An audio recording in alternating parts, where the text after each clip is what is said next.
Ukraine's oil war inflicts $85 billion blow as Russia's energy network collapses.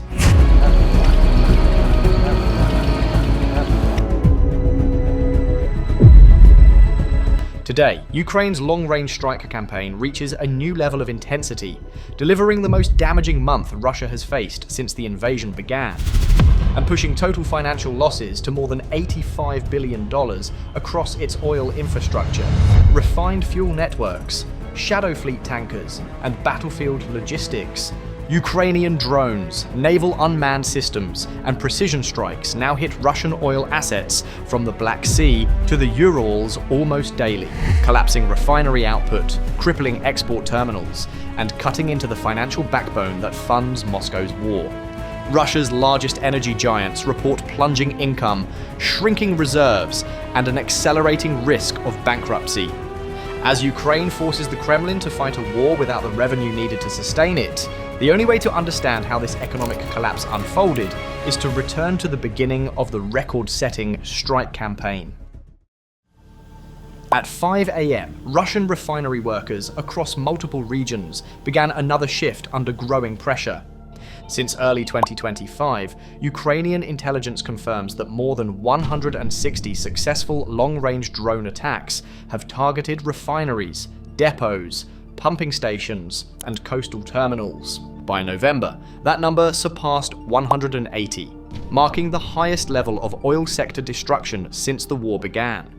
According to Ukrainian intelligence spokesman Andriy Yusov, the critical indicator was not simply the destruction of individual facilities, but the sheer volume of hits in a short period.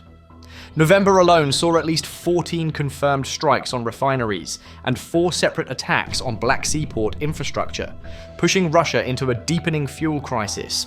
By 6:12 a.m., internal Russian ministry reports acknowledged a growing 20% domestic fuel shortage, forcing the Kremlin to ban gasoline exports for the remainder of the year. Daily processing capacity, which previously averaged nearly 6.5 million barrels, fell to roughly 5 million barrels and was expected to drop further as accumulating damage continued to overwhelm repair crews.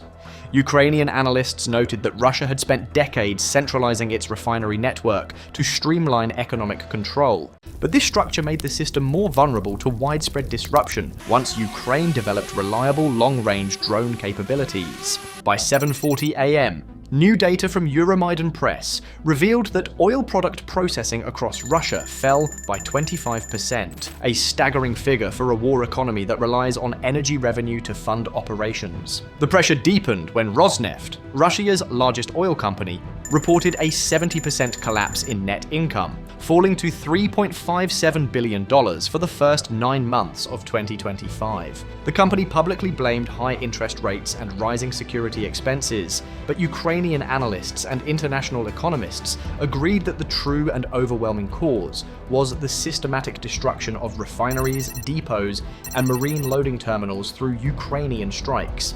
At 8:25 a.m., new US sanctions took effect, compounding these battlefield-driven losses. Russia's seaborne crude exports fell to a 4-week average of 3.36 million barrels per day, the lowest since August. Revenue from these exports dropped to levels not seen since April 2023, tightening the financial pressure on the Kremlin's war machine. Ukraine's long-range campaign had successfully merged with the economic effects of sanctions, creating a two-front assault on Russia's energy sector.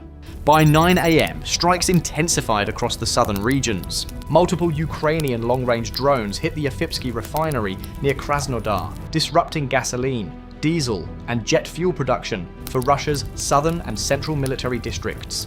Analysts assessed that this refinery had played a critical role in sustaining troop movements and air operations around the Black Sea region. Minutes later, Ukrainian naval drones struck an offshore loading pier at the Caspian Pipeline Consortium terminal near Novorossiysk, inflicting structural damage that forced Russia to reroute crude exports. This terminal is responsible for a significant share of Russia's oil flow to global markets, and even minor disruptions ripple across the entire supply chain.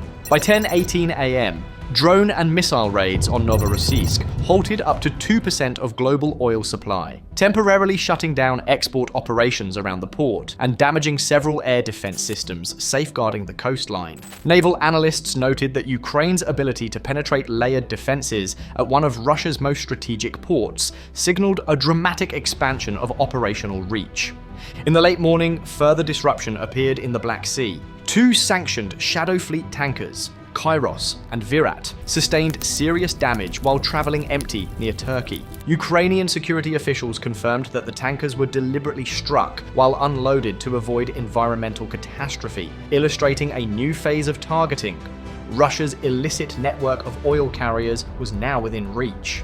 At 11:45 a.m., attention shifted to the Volga region. Russia's Saratov refinery came under repeated drone attack, with fires gutting core processing units and forcing a temporary shutdown. Repair crews struggled to access the site due to continuing explosions and heat pockets across the damaged infrastructure. The Novokubishevsk refinery in Samara was hit twice in November alone, knocking out vital equipment and disabling a nearby electrical substation used to power heavy machinery.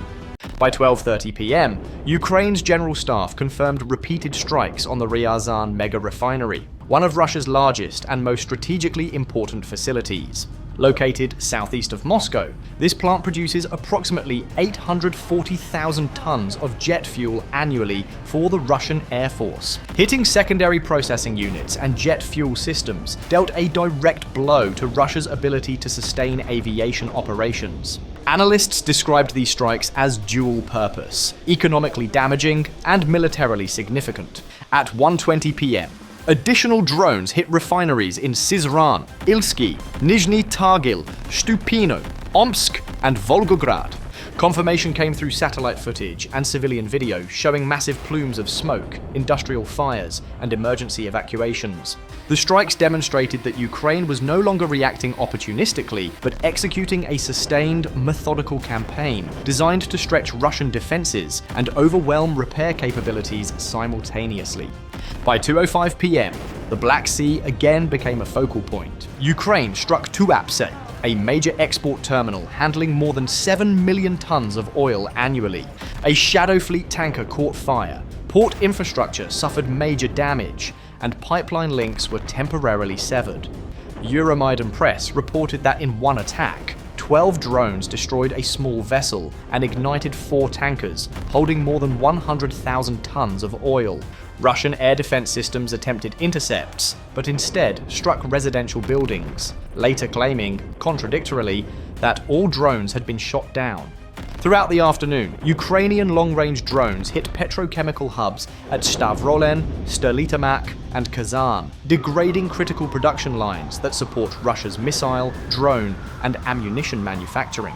Analysts noted that damage at these facilities directly affected Russia's ability to produce solid fuel, explosives, and polymers essential for weapons assembly. By 3:40 p.m., strikes intensified in Russian-occupied Crimea and Donbass. Ukrainian drones hit the Feodosia Sea oil terminal, Krymneftoprodukt depots, Bitumny, Komsomolskoye, Shakhtarsk, and a fuel train at Dovzhansk-Rovensky. These sites formed a logistical bridge connecting Russian mainland supplies to frontline operations. Destroying them had an immediate effect on Russia's capacity to deliver fuel, lubricants, and chemical additives to military units deployed in southern and eastern Ukraine.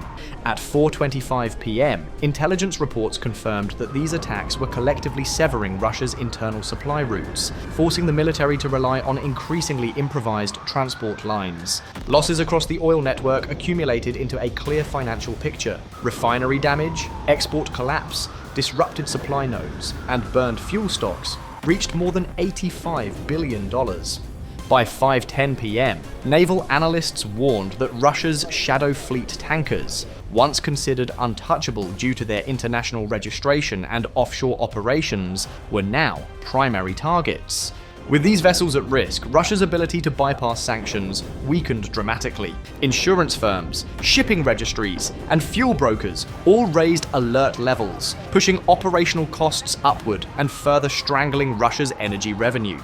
As evening set in, The consequences across Russia became clear. Gasoline shortages spread across multiple regions. Repair crews struggled to keep pace with new strikes. Export terminals failed to operate consistently. Fuel deliveries to military airfields and frontline depots slowed. Analysts across Europe and the United States noted the same trend. Russia's war funding mechanism was collapsing under sustained Ukrainian pressure. Meanwhile, far from the oil war, another confrontation unfolded. At 6:20 p.m., Philippine authorities confirmed that Chinese forces fired 3 flares from Subi Reef toward a Cessna Grand Caravan conducting a lawful patrol over the South China Sea.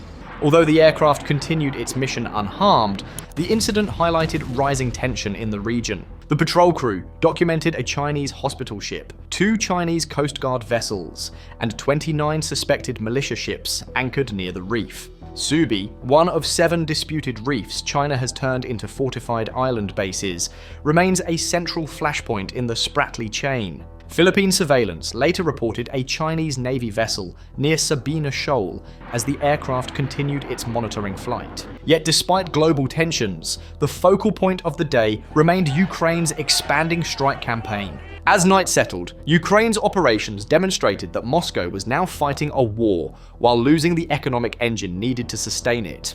Russia's refineries were burning, its export terminals were failing, its shadow fleet was no longer safe, and its energy giants reported record financial collapse. The combined economic and military pressure created a threat the Kremlin could not ignore. Ukraine's strategy was clear: dismantle the revenue stream that fuels Russia's war piece by piece until the system can no longer function. And with more than $85 billion in cumulative losses inflicted across Russia's oil infrastructure network, the question becomes inevitable. How much longer can Moscow endure this accelerating collapse? Share your thoughts below.